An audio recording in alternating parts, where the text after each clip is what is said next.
All right, welcome to the podcast. Welcome. I have no idea what to do with my arms. I know. I wondered if that would be the case. We're trying a little different setup. We are. Still in the first year of the podcast. I think there's going to be a lot of experimenting before we land on this is the right way for us to be most comfortable to do this. And what I found was, as much as I like the table and have something in front of me, it's really hard not to hit the table, bump the table, shake the table. And so I was like, if we just remove the table, we can be expressive. I might just hit the air. Hit things. Now maybe I'll hit our new microphone arm. I don't know what that's going to do. But it also allows us to, I was telling Andy, lean forward, stay the right distance from the mic, or, lean back. Oh, look at that. The mic can follow me. It can. However I want to sit. So hopefully you guys are probably all like, who cares? Just get to the movie talk. Yeah. So that's what we're going to do. We like to peel back the curtain, though, sometimes and give some behind the scenes. We do. And in case you're wondering if Andy just has a new style going today, he did, in fact, get rained on. It's called Rainstorm Hit at exactly the time that I needed to come over here. And even though I usually walk over, right? But I drove today. And even the time it just took me to sprint out my back door into my van, I got soaking wet.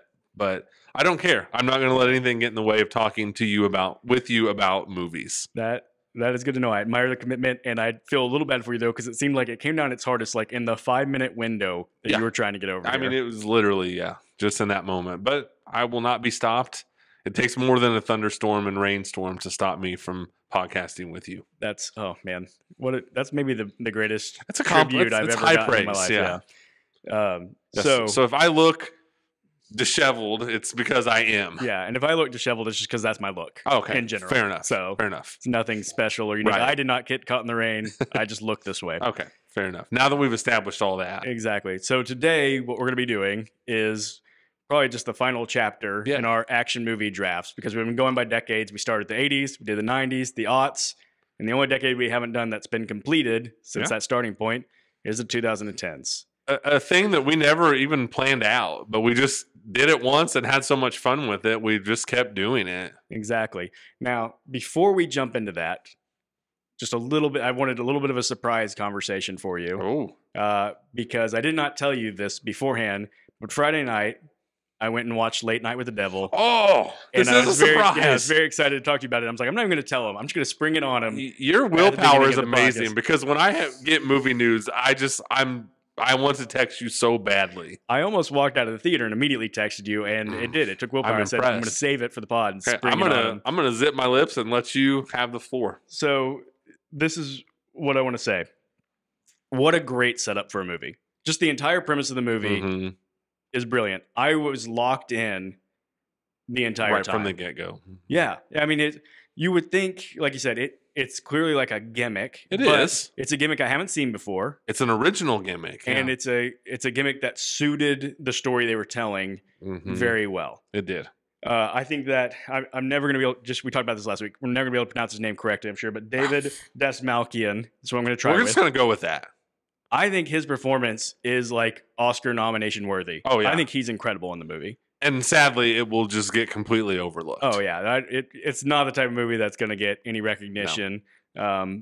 Maybe the Independent Spirit Awards or something like that. No, there's 0% chance that gets any Oscar recognition, and that drives me crazy. But I very much anticipate when we're talking Oscars for the next cycle that we're going, who should have gotten some credit and didn't? Yep. David Dastmalchian, whatever his last name actually is. Right.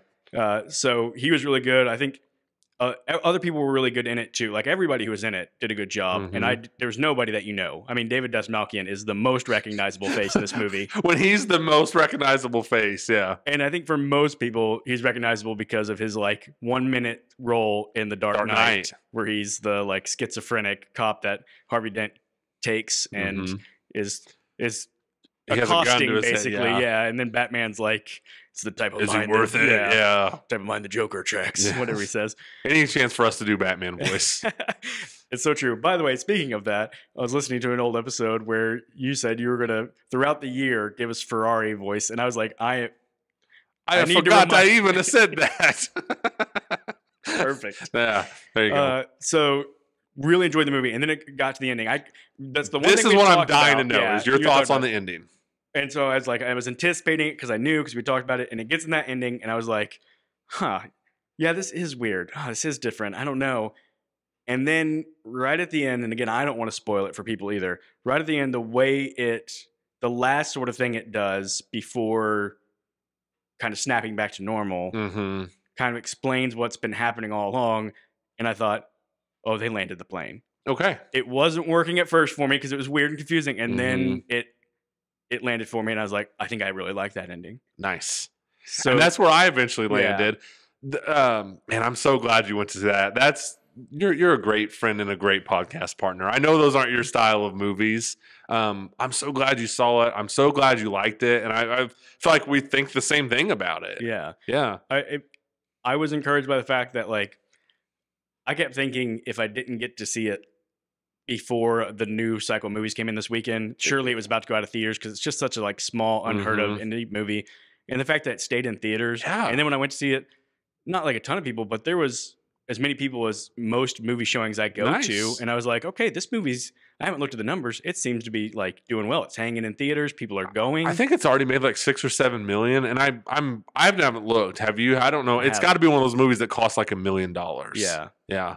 So I definitely think like it'll be viewed as a hit. You know, I did realize though, I feel like I owe you such an apology because I just told you like that it switches the tone, and I shouldn't have done that. You asked permission to do it, and I said, go ahead. I did, but I look back at that, and I think I was just so excited.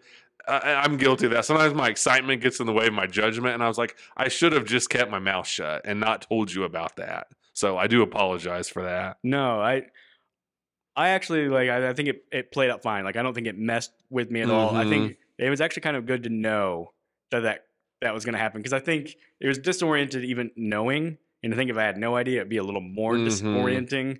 But like I said, I think they brought it back nicely. I think if I could do one thing, I think where they lost me the most, and it's a small part of the movie, and I won't give it a whole lot away, but it's when he hypnotizes his sidekick. Yeah, that is the part where I was like, I don't know if I like this or not. Yeah, and, it's a short part of the movie. Yeah. But I thought it was so cool. I thought that movie did such a good job of just kind of building the dread. Yeah. Even with nothing happening. Like, this isn't a spoiler, but it's like one thing they kept doing in the movie, and Molly, who I saw with my daughter, she asked me afterwards, they kept showing that dude sitting in the crowd that's just dressed like a skeleton. And she was like, I wonder why they did that. And I said, honestly, I think they just did it to just give you that like sense of unease. Like, who is this? Is this person have anything to do with this movie? And I don't think they did ultimately. I think it just added to the, just that it did a really good job of like, man, something's not right here. And it's like, something's not right because you've seen the previews and stuff. But I thought the movie played into that really well.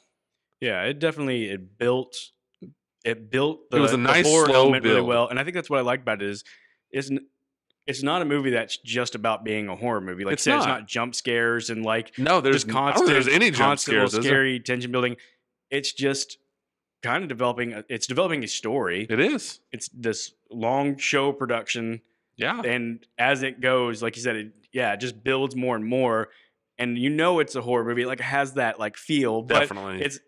It honestly, like, it just kind of roped you in as just a story, like the way these characters' dynamics go. And the structure of it was so smart where anytime they needed someone to give you some exposition, that was the commercial break of the show. And then they're off camera talking, and that's when they're giving you the necessary kind of, and that was done well. It wasn't, like, oh no, I feel like something's going to go really wrong. Like, that was all handled really well, I thought. Yeah.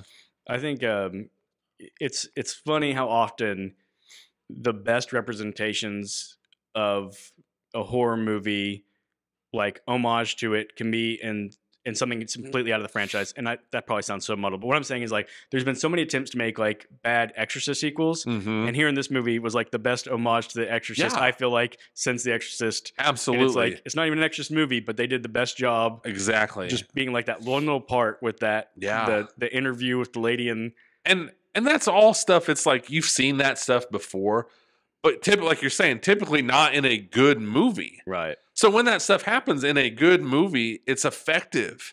It's like like the little kid, and her eyes and all that stuff. It's like, I've seen all this before, but it gets you in this because, number one, it's a slow burn.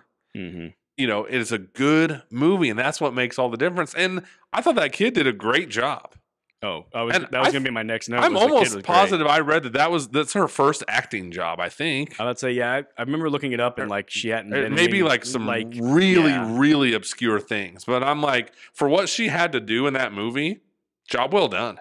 Yeah. Yep. She was I'm great. so happy you saw it. Yeah. So just to drive this point home, we're championing this movie. We are saying other people, you should go check out this movie. Mm-hmm.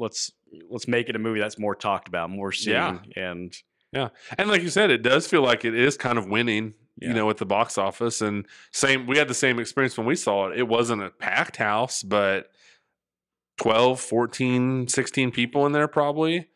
Not too bad. I've definitely seen more popular movies with way less crowds. Yeah, I'll go. More people there. There was one with Madam Web. I'll go back to when I saw Madam Web in the IMAX theater by myself. Yeah. So yeah, great. I'm so happy you saw it. That's wonderful. Yeah.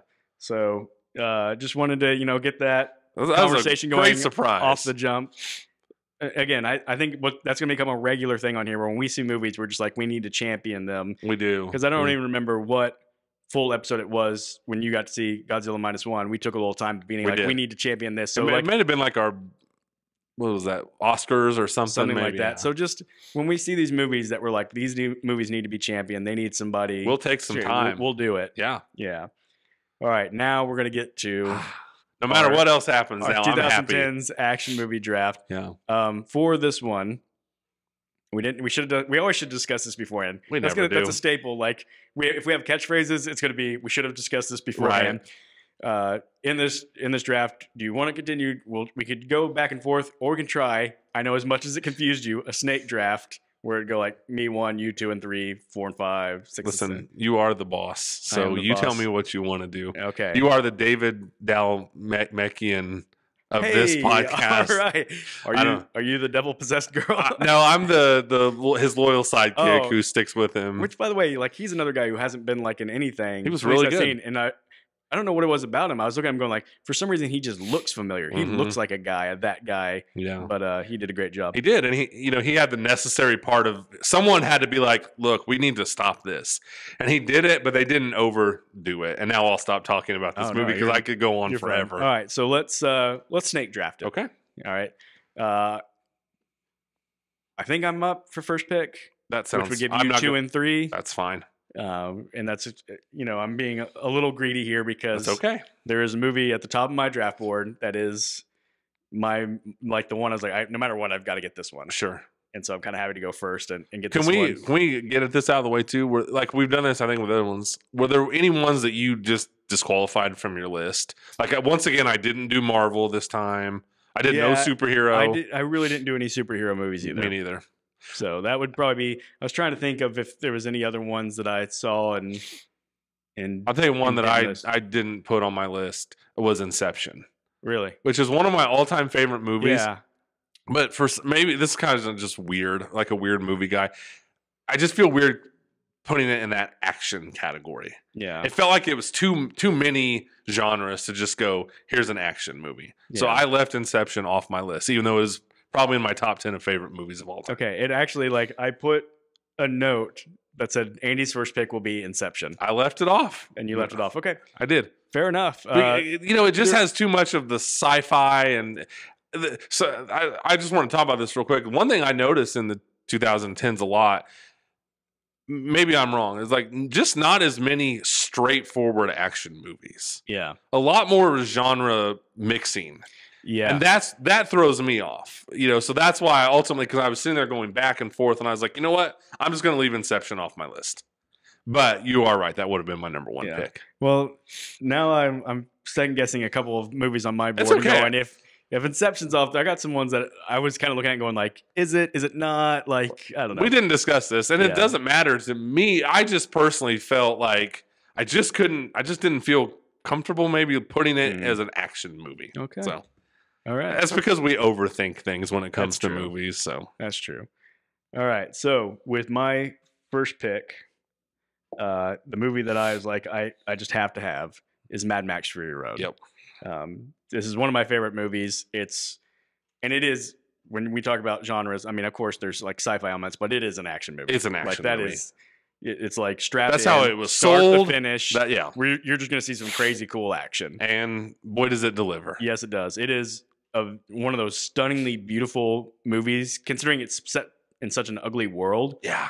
You could pause like almost any frame of that movie and be like, let's make a poster out of that and hang it up in my house. If we had a podcast studio, that'd be cool. Oh, for sure. Like that's sort of like a dream of mine is one day to have like the podcast studio we can decorate with like movie posters, cool some of our favorite ones. Yeah. You know, of course, the's a Jaws poster I picture up there. There's a Mad Max poster up there. So Airbud. Airbud. And like a prop Airbud. We would definitely have to have an Airbud something for the sake of our.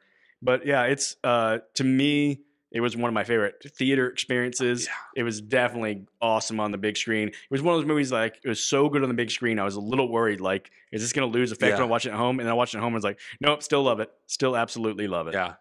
So there's not much to say about it other than people, if you haven't seen it, watch it and just expect like crazy cool practical stunt action. Yeah. That just from beginning to end.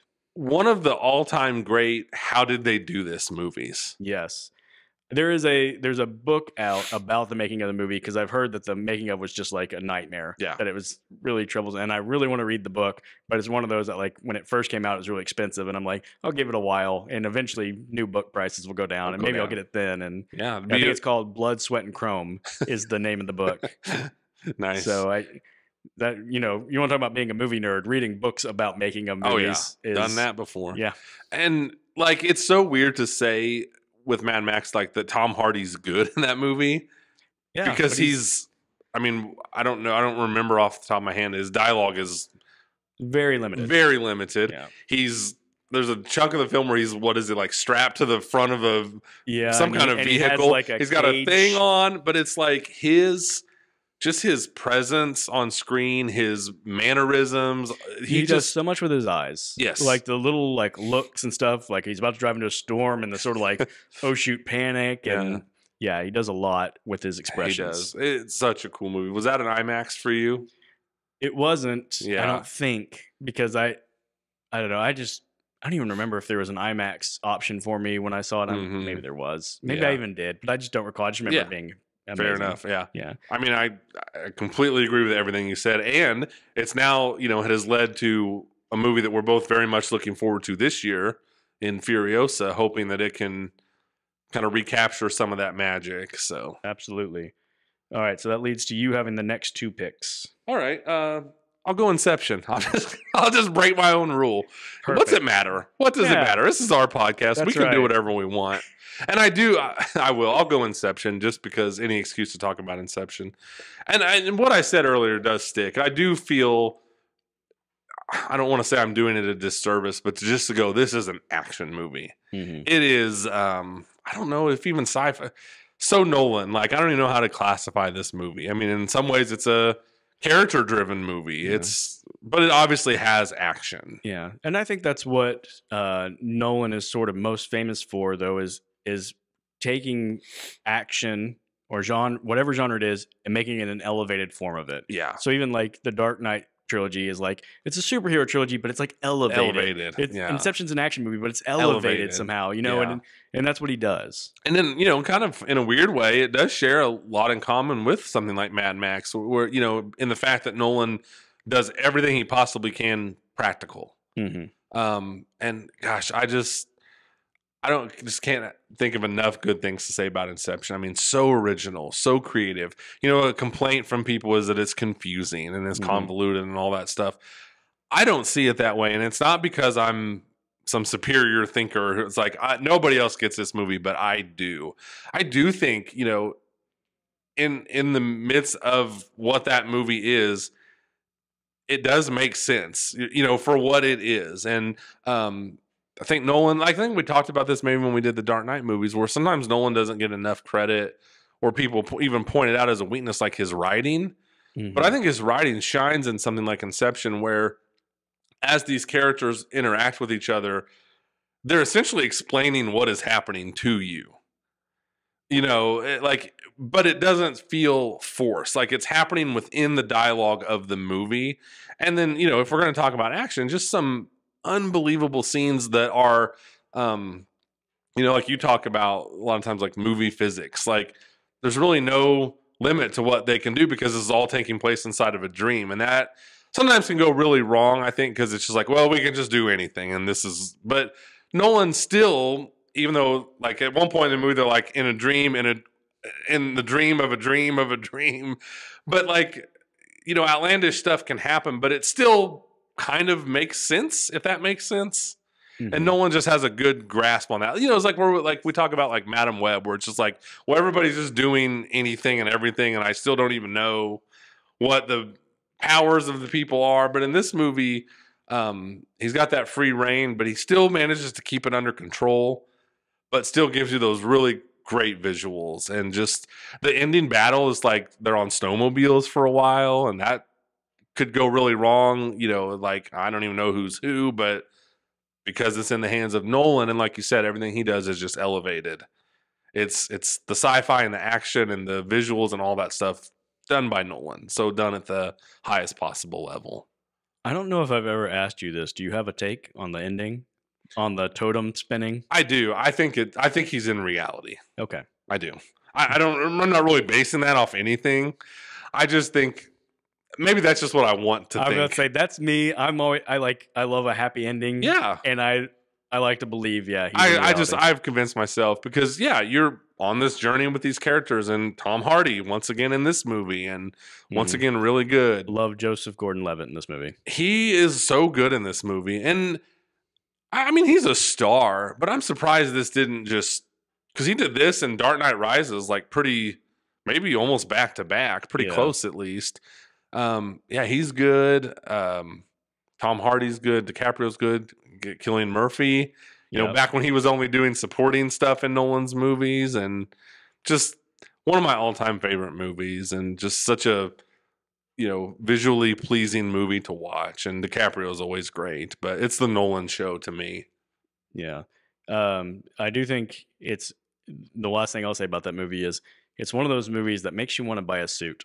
Because you're like, man, these guys so cool. All just look so cool. Maybe we ought to do a podcast where we're in suits the whole time. There you go. Yeah. Yeah. So first I need to go buy a suit. Same. Yeah. A suit that'll fit me. Right. Sure. Right. Yeah. There you go. And then I'll put it on and go, I don't look like DiCaprio or Cillian Murphy or Tom Hardy or anybody in this movie. I did end up looking more like Ellen Page does in that movie. Okay. So next, your pick still. My pick still. I kind of like the snake draft now that I understand it. Mission Impossible Fallout. I had that starred as likely your second pick. Yeah, you know me quite well. I don't even know what to say. I mean, I don't know that I'm ready to label it as this, but definitely a contender for just the greatest action movie of all time. Mm-hmm. I don't think that's an exaggeration. It's just like, you know, the Mission Impossible series, like we talked about, I won't dwell on it for too long. It's weird because it started way back in 96. And honestly, I think those first couple movies are good. Yeah. And really nothing else. And then all of a sudden they just, and I don't know what the formula was or what they decided to do differently, but all of a sudden when it was at Ghost Protocol or Road Nation 1, I do combine them all. That's one bad thing. They mix up in my head. They made those and it was just like, whoa, like these got better somehow. And then Fallout is just like, it's so good. It's famously the movie where Cruise jumps and breaks his ankle, which you can watch on YouTube, and it's pretty graphic. I mean, he breaks his ankle. But just Cruise, maybe at his best, not even from an acting standpoint, but just from a Cruise standpoint. Yeah, just like a star power. A star power. And just, you know, famously, he's doing his own stunts, and it's got the famous Henry Cavill, like, cocking his arm like a gun. And yeah, and that's what I was going to say is, I think, you know, as I try to think, like, why is this my favorite Mission Impossible? Mm-hmm. Because, like you said, starting at 4, they've all been good. But this one it's my favorite. Mm-hmm. And, like, kind of easily. Yeah. And I think there's a number of reasons. It's got really great set pieces, really great stunts and action.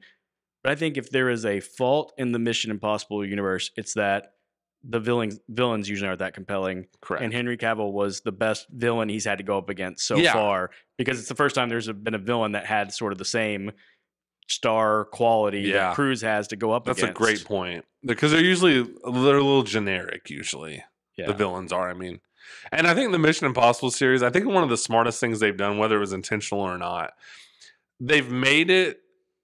Those movies give off the appearance or the kind of the presence of like the prestige action, but you really don't have to. I mean, you can just kind of turn it on at any point. Yeah, I mean, anybody can come into the franchise at any point. Yeah, like you don't have to have seen all the previous ones. No, but they're not just these basic low level action. They're high level action, but still to the point where you can kind of fade in and out. Like I love to turn those movies on just while I'm, working around the house or if we're folding laundry or something. They're just great movies to have on, but also great movies to just sit down and focus in on both.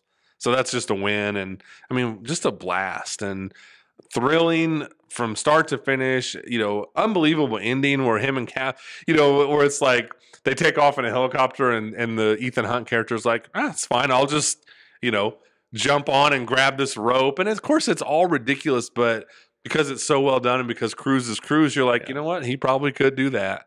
Yeah. And just consider me a big fan. Yeah. Cruise famously was doing the actual stunt helicopter flying and all that. I want to say this about the movie because it seems like we badmouth previews a lot because how much they overshow things and how many there are before movies. So we're always like, enough of the previews.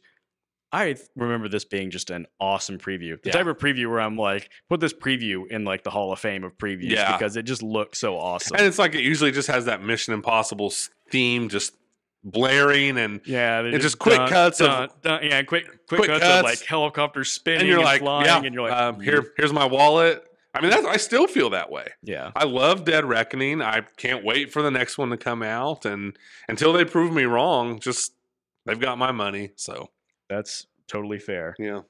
All right. For my number 2 pick, this one was tough because I knew what franchise I was going to pick from, but it's hard to choose which installment.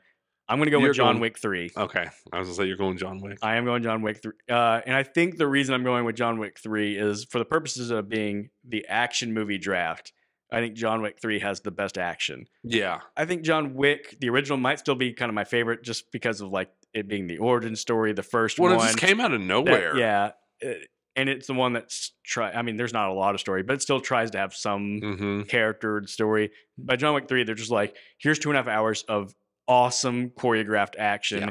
And the highlight to me is, well, 2 highlights is anytime I think they're doing more hand-to-hand or knives or sword stuff is when it's really at its best. Because as cool as the gun fu, I think they call it, is the scene where they're in like the knife museum and they're just grabbing knives and throwing each other is incredible. Unreal. And then the sword fights at the end are just incredible. And that movie has just an absurd amount of action. Like it's one of those movies I watch and I almost get exhausted watching going like, man, how many scenes of action that go on for this long can they make? It's unbelievable. Unbelievable action. And those movies almost kind of start to venture a little bit, not to the extent of like a Mad Max or something, but it's like, how did they do this? For sure. Like, golly.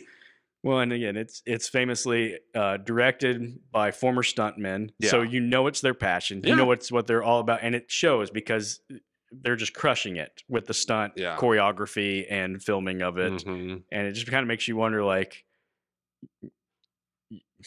was this like the obvious thing to do for years? Like, take a stunt guy and be like, "Hey, let's put you in charge of shooting these things." Yeah, makes you wonder what other like departments could you promote to a director and make a film that's incredible just for that? Well, I'm just so glad that the John Wick franchise exists. Yeah. Because we talk about it a lot where it's like, where did the straight action movie go? Yeah. And we should give that the credit it deserves because there is still some of it. And John Wick is probably it's carrying the torch. It's carrying the torch. Yeah, absolutely. So even if I didn't, like I've said before, like I think 4 is just way too long. It is. I mean, I still don't appreciate it, and I'm still glad it exists. Are they doing a 5? I don't know. I don't know. There's either. a lot of questions and speculation about whether they did they did a TV show spinoff, right? And they're doing a ballerina, the female version of it, basically. But that got bumped already to like 2025, and makes me a little nervous. I kind of hope that they just shut it down because just be done. It's good, and I don't want it to overextend. And frankly, Keanu's getting old. Like, there's going to come a point where the stunt choreography is not going to be as fluid, and they're going to start having to use too many cuts to make it work for them, and things like that they haven't been doing. Yeah, and like just quit while you're still at the top of your game. While I really liked it, did feel like we've, especially because of the length of the movie, I think, where it was like, all right, like we're good now. And I think they intentionally did an ambiguous ending where they're like, we might not. Could be a satisfactory, like that's the end of John Wick, but we could also also bring him back. Yeah. So I'll be curious to see. Yeah. Of course, we know like the real name of the game is money. Is it still making plenty of money or not? Yeah. But I hope just artistically they decide that they're at a satisfactory I would point be fine with that. and they're done with it. All right, my next pick. This is one that when you said you were thinking about not doing Inception, I was like, oh man, this might fall into that same category. Can I guess what you're going to pick? Yes. Are you going to pick a Planet of the Apes movie? Very close. Okay. And probably am going to down the line, but not here. So there was 2 in a row that was going to go. I know you have such an enthusiasm for actually, like 3 in a row that I'm like, these are all more sci-fi. That's all right. Snowpiercer. Oh yeah. So Snowpiercer is, it's really like high concept sci-fi. Mm-hmm. These people on this train, they're the only people left in an ice age, just this perpetually moving train. And the whole premise is basically, it's almost as simple as a Mad Max movie where it's like kind of people that are like the poor people in the back of the train are like, we're going to take the front of the train. And they got to go through all these carts and there's all these obstacles. So good. There's all this weirdness. I just remember this movie. I loved it so much because it was so different than anything I'd seen.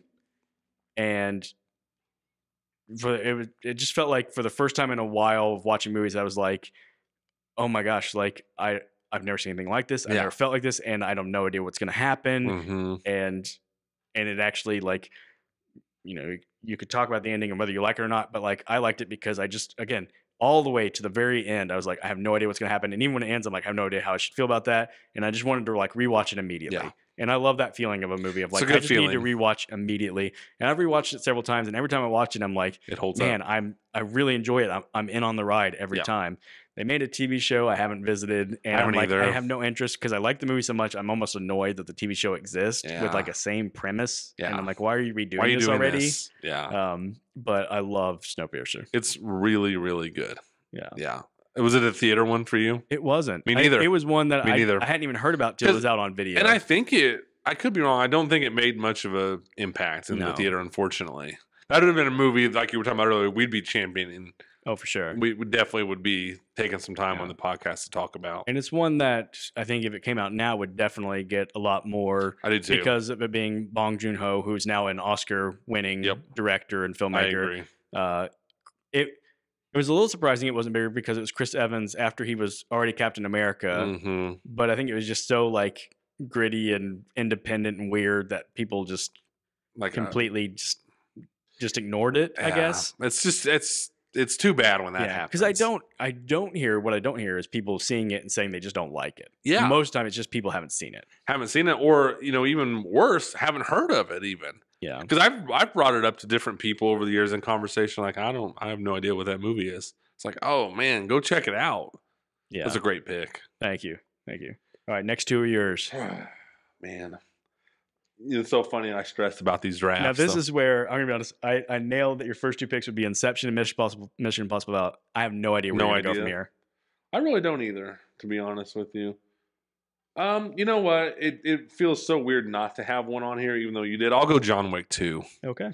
And the only reason I'm going John Wick 2 over John Wick 1, I do, as much as you and I get on here and talk about, writing and story and all that stuff, sometimes you just want to get, like John Wick 1, like you said, I appreciate the origin and everything, but I like it. It reminds me like Lethal Weapon and Lethal Weapon 2. Both great movies, but it's like Lethal Weapon 2, you can just hit the ground running. Because Lethal Weapon 1 laid all the groundwork. So, John Wick 2. And I don't have a whole lot to add that's different than what you said about John Wick 3. Where it was just like, these movies rule. Keanu's awesome. This is the part he was born to play. And these are incredible. Yeah, I'm with you. Yeah, I don't mean to shortchange it, but just what do you add? Like, just unbelievable action. Now we know the character, we know the story, we know what's going on. Let's go, and we do. Yeah, great pick. Yeah. All right. So we're back to me. Does it? Did I just do 2 in a row? Let's see. I did Mad Max, and you got another one. Yeah, I got one Yeah, more. you got another one. I'm gonna give Cruise a bunch of love on here. I'm going Edge of Tomorrow. That was on my list. Is it? Yeah. Yep. In fact, yeah. I mean, if we would have, if you hadn't picked it, I would have had it on my top 5. A great idea. Yes. Just a great idea. You know, I've seen where it's like just Groundhog's Day, but in a sci-fi movie. Yes. Okay, sign me up. But you know, more than just, I mean, the idea is unbelievable. But Cruise and Emily Blunt, just so good in that movie together. So good individually, so good together. Yeah. Just creative, original, fun. Like, that'd be my big. It's so much fun. It's so much fun. There is incredible action in it. There is. But there's great humor in it There is. Yeah. It's just, that's one of those movies where it's like, it just hits all the right notes. You know, it's like the humor lands. You know, it's like, okay, we're gonna work this little joke in or whatever, and it works instead of going, oh, they kind of try to throw a joke in here and you know, whether we're talking about this or Late Night with the Devil or any movie with a gimmick, and this has a gimmick. Clearly, it's, you know, it's like I think in like some other countries, it's literally called Live, Die, Repeat, right? Live, Die, Repeat. Yeah. So I mean, it's got the gimmick, but man, when the gimmick works, that's just great. For sure. And we, you know, again, we lament movies with no stakes all the time. This movie does a great job of like, okay, because he's going to keep being like resetting the day. There's no stakes for a while you're just enjoying the ride. And it does a great job of at the end going, okay, but now there's stakes because he's not going to be able to repeat again. Yeah. And then it can give you a climax where there's all of a sudden there's tension. And you're going, oh, shoot, don't mess up now. It's great.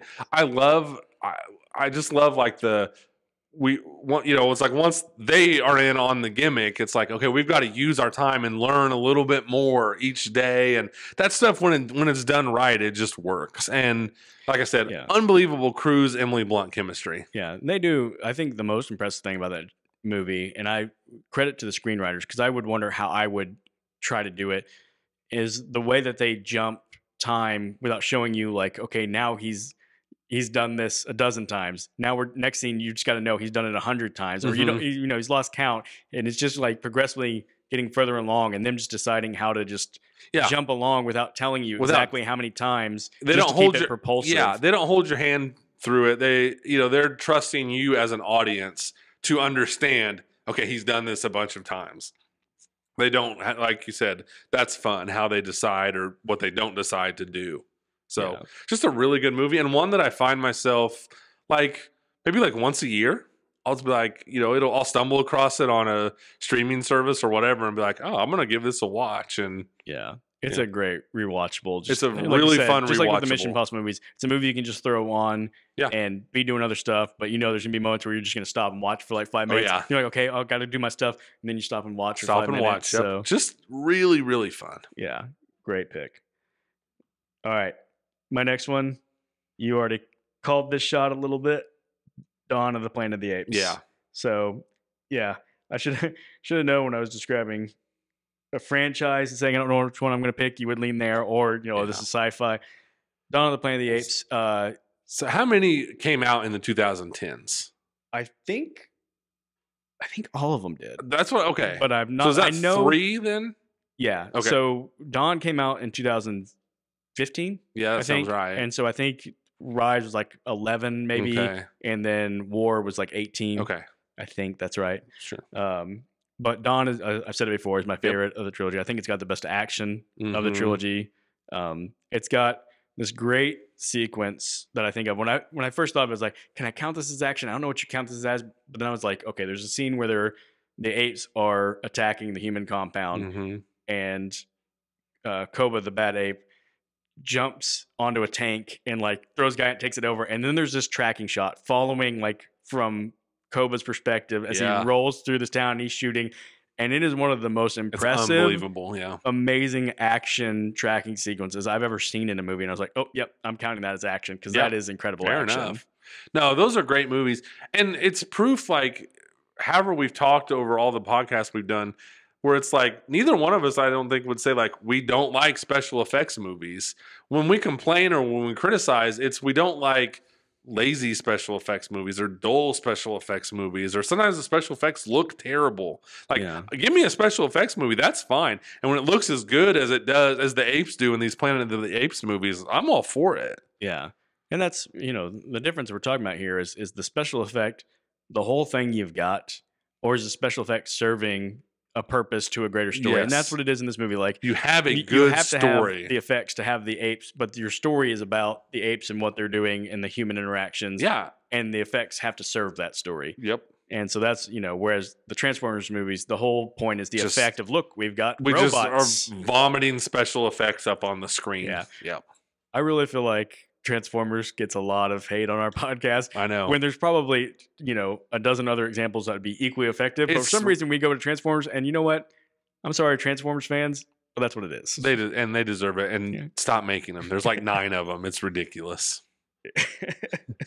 Yep. Great show. And, just like Mad Max, another movie that now that there's another one coming out soon that we're both looking forward to. Yeah. You're right. All right. So now I think it's my last pick, and then we go to you for your final pick. My final pick is going to be The Town. Yeah. And The Town, of course, the Ben Affleck directed and starring bank robber movie. That movie's awesome. Jeremy Renner. Jeremy Renner is so good in that movie. I love.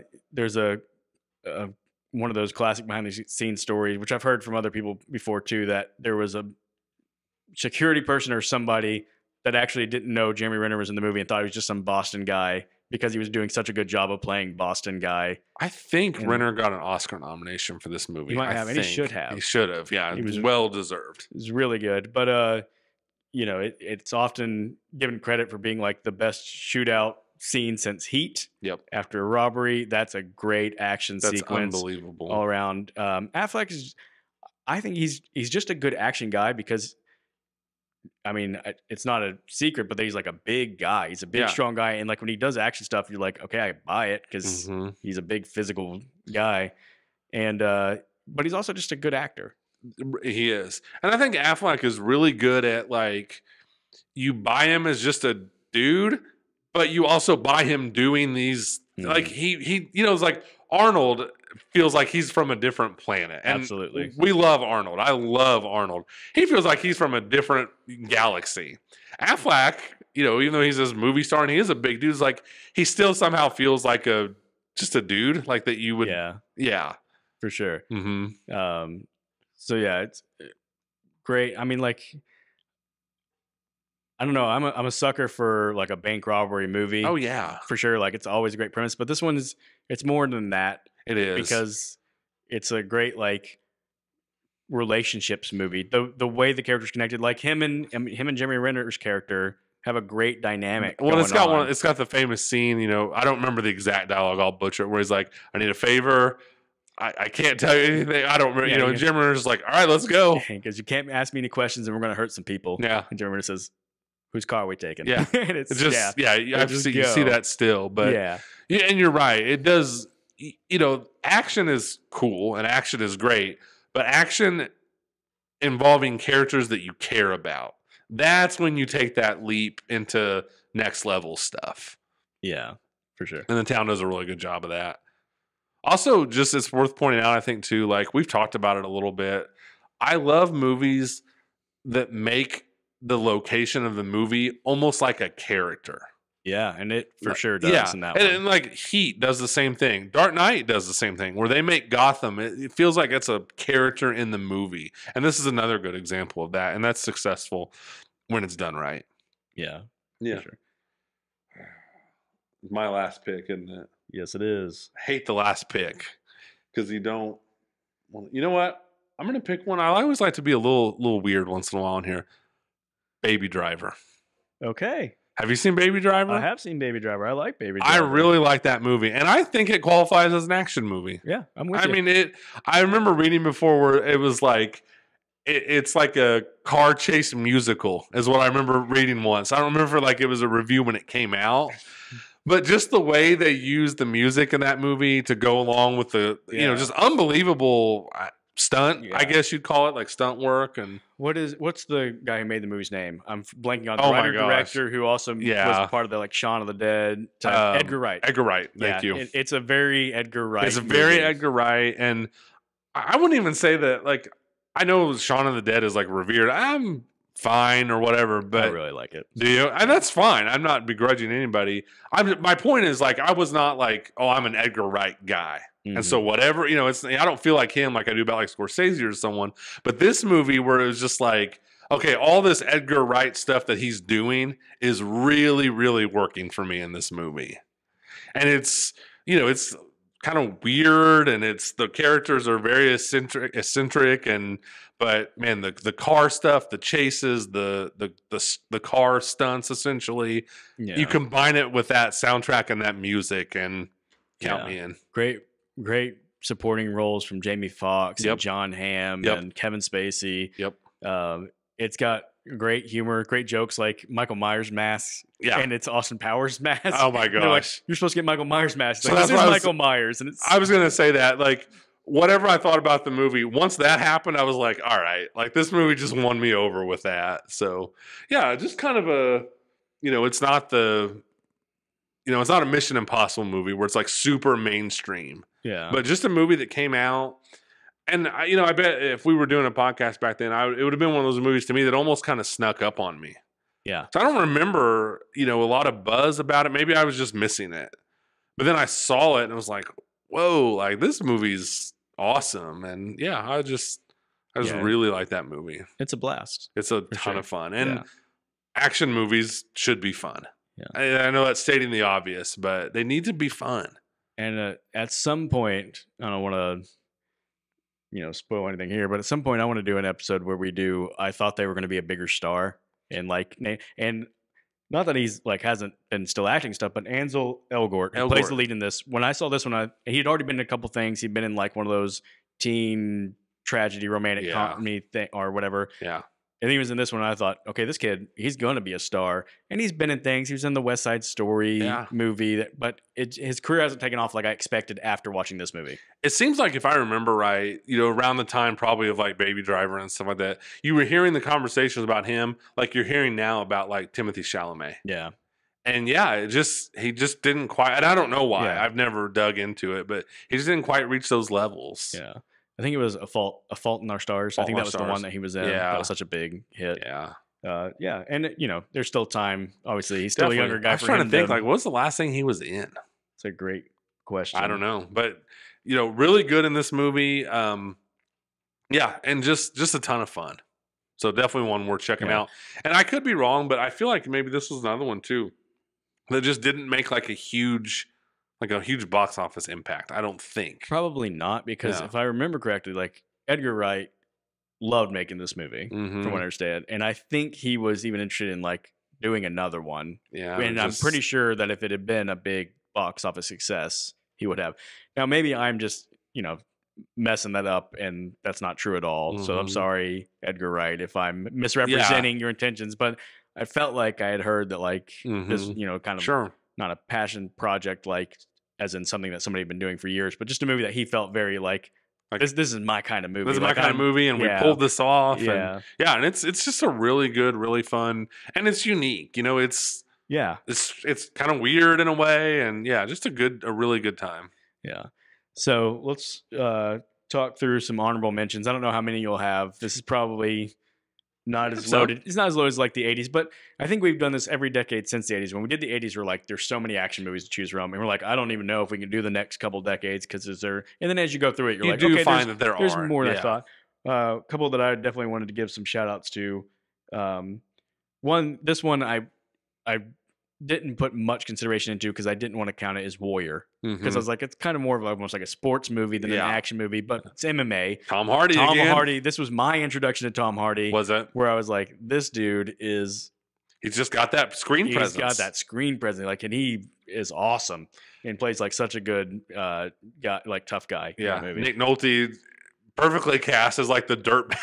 The dirtbag dad. And I think he was Oscar nominated for that. I think it was like the only nomination that one got. But Joel Edgerton and Tom Hardy, who it's so funny to think I remember hearing the director saying he cast them because he wanted actors that people didn't recognize so that they would believe them more as these guys. Mm-hmm.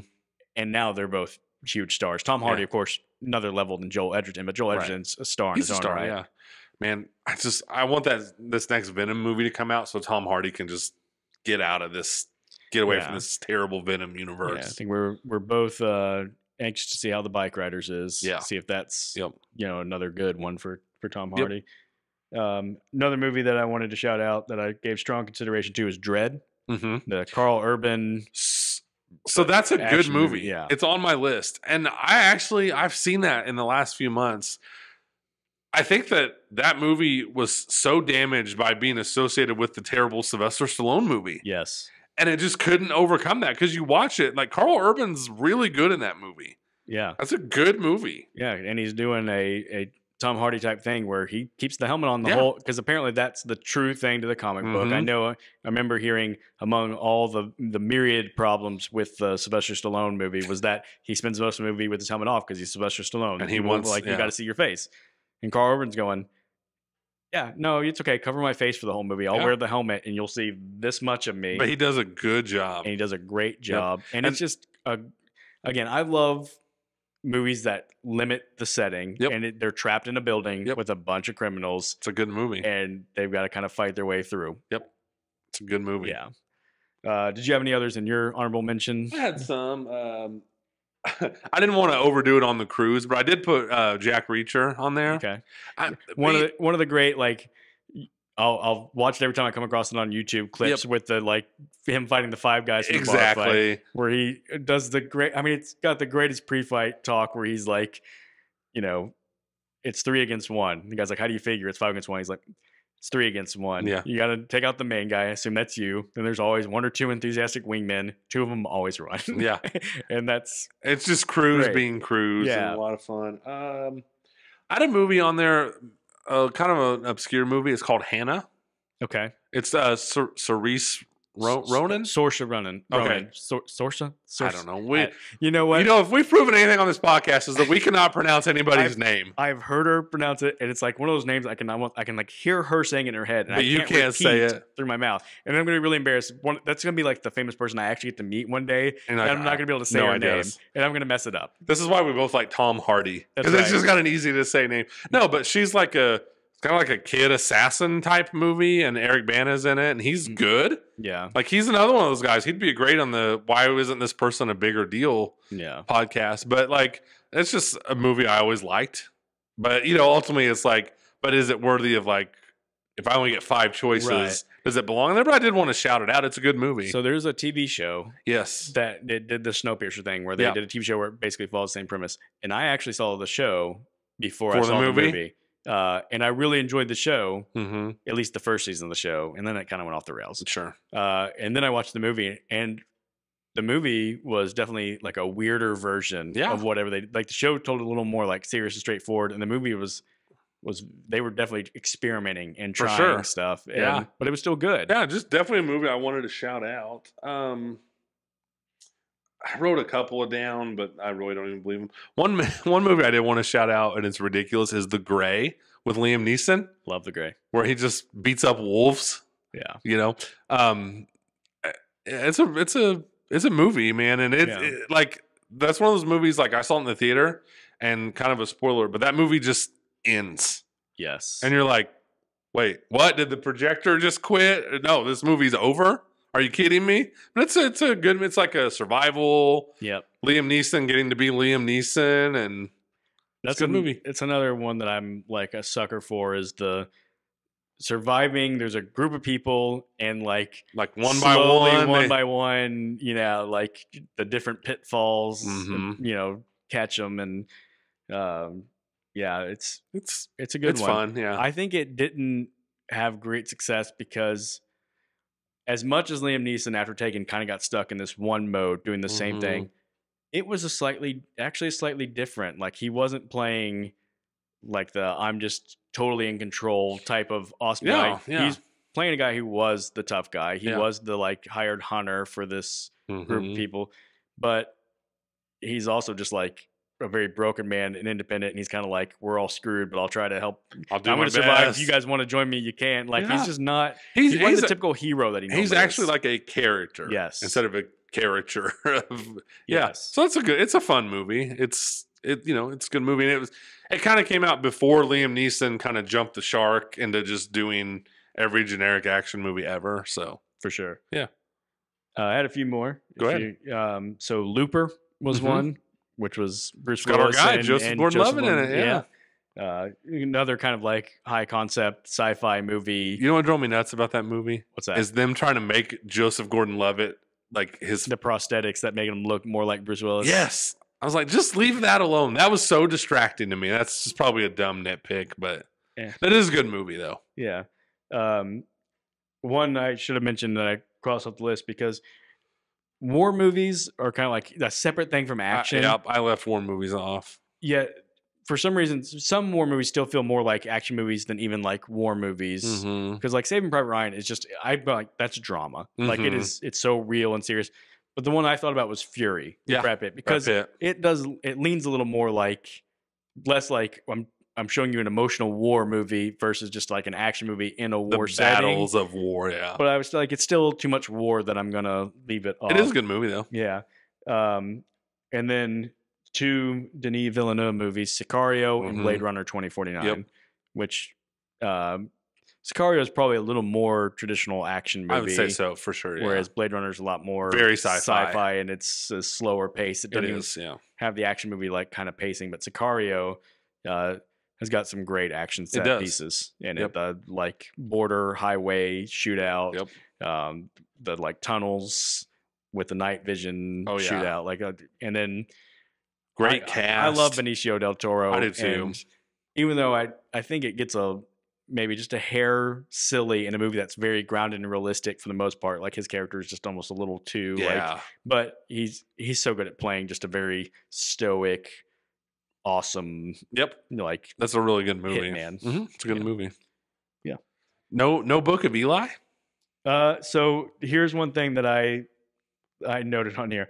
I had the Book of Eli on my list, high on my list for drafting, and then I was looking back at just what we had drafted in previous drafts, and for whatever reason, I took Book of Eli in the aughts. It's a 2010 movie, and I guess maybe we discussed like where does it end? Did you? Okay. And I guess we decided 2010 could count for the aughts. Sure. I don't know. Like I was like, I don't know why I did that, but since I've already drafted it in another draft, I was like, I can't take it now. Fair enough. I just know how much you like that movie. Yeah, so it definitely would have been in my top 5 if I hadn't screwed that up. So it happens. And then The Equalizer, which is like the slightly less well done John Wick, but with a better actor in it. No offense to Keanu, who I love. I love Keanu too, but Denzel is a better actor. Denzel is Denzel. Yeah, he's so good. Like Denzel elevates. I think The Equalizer wouldn't even be close to John Wick if it wasn't for the fact that Denzel's so good that like. Well, I think the first time I watched it was like, that movie was fine. It's a B movie. It's a 5 o'clocker, but I will just rewatch it because Denzel's so watchable. It's actually kind of fascinating because that is such a like just basic, simple movie that you wouldn't think they would have attracted Denzel Washington to be in it. Right.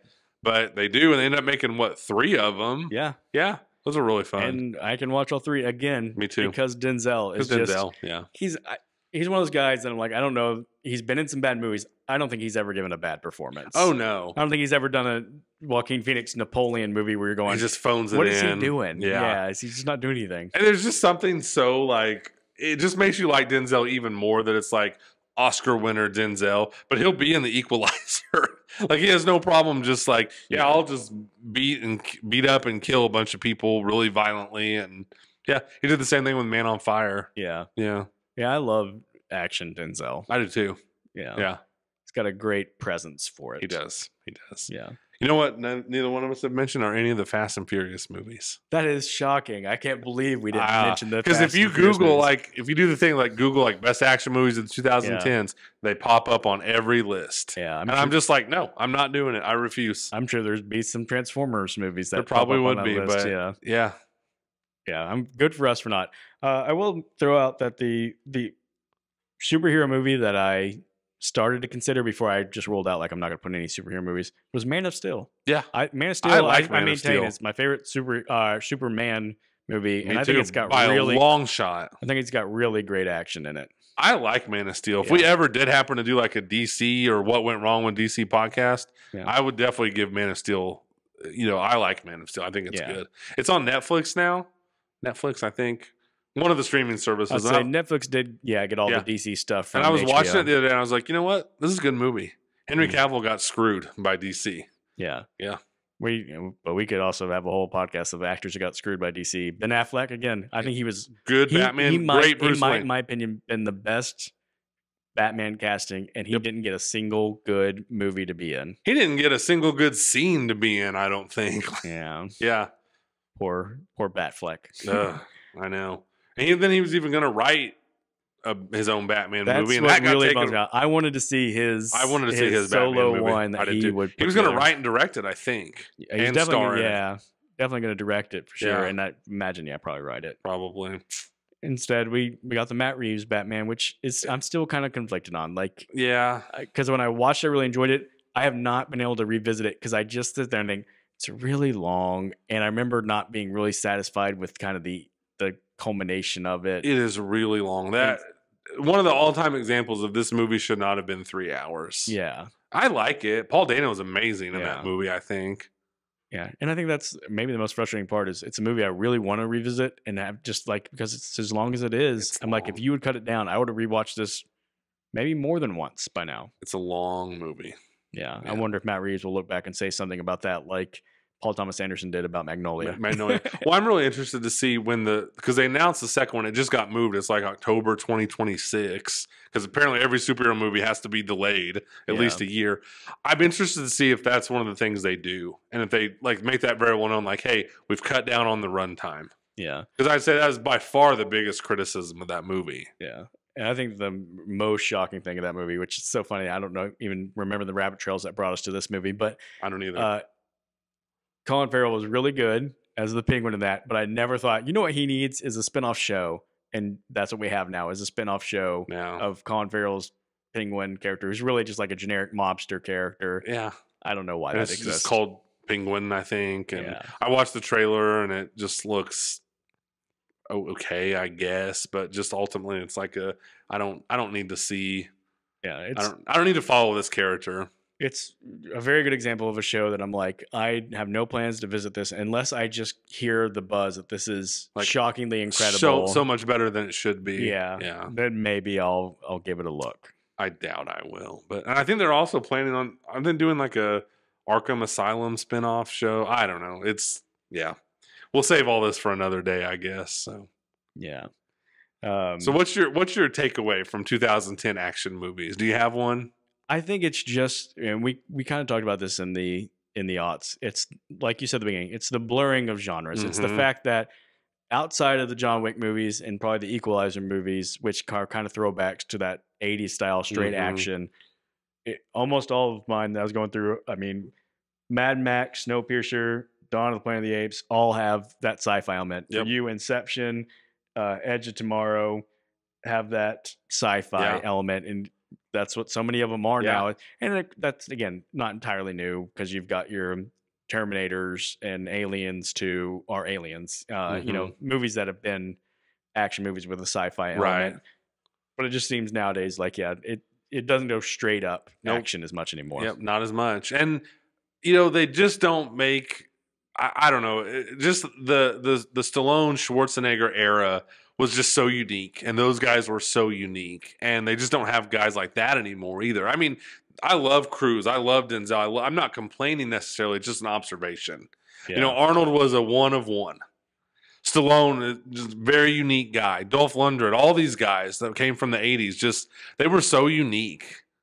They were, but the thing that they all had in common, steroids, yeah, which is one reason why action movie stars looked that way back then. Yeah. Not to say that I don't think anybody uses steroids now, but it was like a requirement. If you're going to be an action star, you better be. You have to look out of this world jacked. Yeah. Whereas now, can be, but you can also just look like Keanu Reeves, like a normal looking dude. Well, look, I mean, we both talked about like Joseph Gordon-Levitt, like just the most normal looking dude ever, and he manages to, you know, he winds up in Inception. He's doing some action stuff, and yeah, it's just a big shift. You know, like I said, I'm not saying it's good or bad. I'm just an observation. Yeah, and it's certainly become more of a thing for every actor feeling like now they can try their hand at action because of that. And it's produced some good things. I'm a big fan of the very much John Wick Equalizer-esque movie Nobody that came out a few years ago that stars Bob Odenkirk from Better Call Saul and Breaking Bad. And I was like, this is a great fun movie. And I think it's one of those ones where he was like, you know, I think it'd be fun to try to be one of those guys one time. I've never been anything like that. I'm a comedic actor. I've done some dramatic things, but I've never been an action guy. Right. Like, what if I tried to be an action guy? And he did try, yeah. And I think he actually pulled it off. Yeah. But I don't know. So it just, it kind of leads to anybody can be.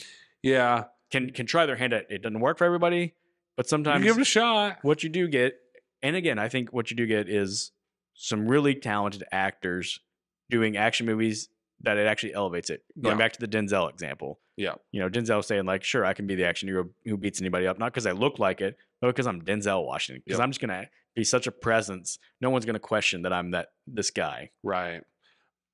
This is not an original thought. I'm stealing this from Chris Ryan from the Rewatchables. He made the great point. Like in the 80s, they were trying to teach action guys how to act. Yeah. And then a little bit in the 90s, like with Cage and those guys, but definitely later on, they were teaching good actors how to do action. Yeah, and that was kind of the difference, you know. You're so right, yeah, because it's almost become like a badge of honor for these actors to be like, how much did you train for these scenes, and like how much choreography did you have to memorize, and and all that stuff. So yeah, what's been your favorite decade that we've done the draft? I mean, it's going to always be impossible to top the 80s. It is. It was such a unique time in the action.